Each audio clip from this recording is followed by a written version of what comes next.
o que se fala nos medios de comunicación. Ese Carlos García Verdugo, un sin vivir igual exagerar un pouco.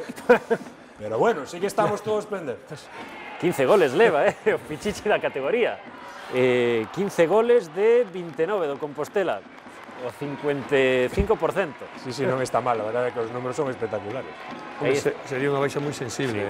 Aí estamos a ver o 1-0, marca Joselu, tamén lle deu tranquilidade ao Compostela, que chegaba despois de 2 partidos seguidos perdidos e non se lle podía escapar a derrota neste encontro. E ademais, despois da vitoria do Coruxo, comezaba a xornada en posto de promoción de permanencia.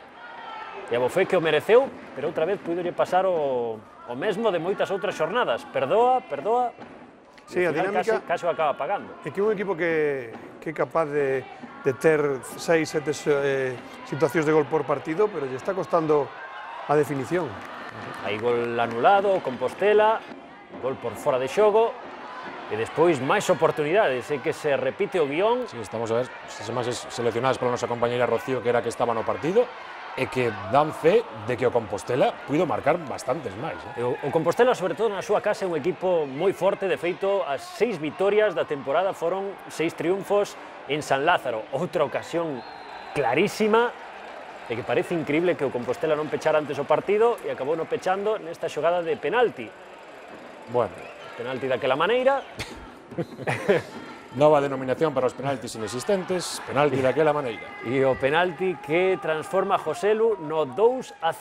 Pero a tranquilidade en San Lázaro, iso é algo imposible. O Marino marcou o 2-1, o gol marcado por Pevida, e houve que sufrir ata o último intre.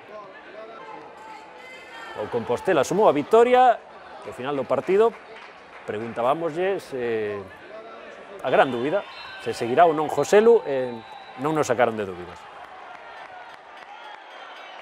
O rapaz está tranquilo aquí, o club está moi contento con el, e o que sí podo confirmar é que o Compostela non nin tuvo durante toda a temporada ningunha oferta, nin ningún acercamento por parte de ningún club. Estou tranquilo aquí, estou ben aquí a gusto e se chega serán cousas que ten que valorar tanto o presidente como a xunta directiva.